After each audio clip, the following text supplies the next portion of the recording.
L'Arabie saoudite a réitéré son soutien au Maroc dans le conflit au Sahara occidental, son ambassadeur à l'ONU ayant tenu des propos inédits et graves. Par la voix de son représentant permanent aux Nations Unies, Abdallah Y Al-Mualimi, Riyad, qui a tenté en vain une médiation entre l'Algérie et le Maroc, a renouvelé son parti pris dans ce conflit considéré comme le dernier dossier de décolonisation dans le monde. Le Royaume d'Arabie Saoudite soutient les efforts du Royaume du Maroc frère en vue de trouver une solution politique réaliste au dossier du Sahara marocain, a déclaré d'emblée le diplomate saoudien à l'occasion de la plénière de la 76e Assemblée générale de l'ONU à New York.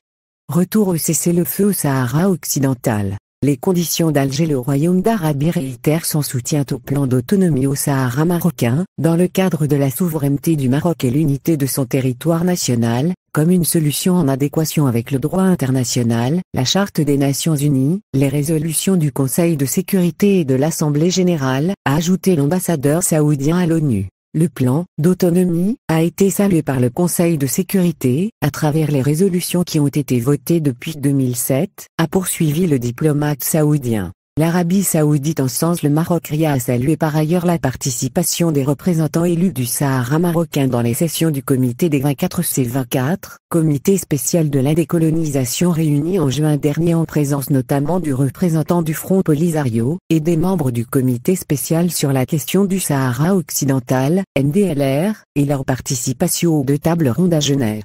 Le Royaume saoudien a réitéré sa satisfaction après la tenue de 2 tables rondes avec la participation du Royaume du Maroc aux côtés de l'Algérie, la Mauritanie et le Polisario, a poursuivi Abdallah Y Al-Mualimi, en appelant à poursuivre dans cette direction en vue d'arriver à une solution qui mette un terme à ce conflit au long cours.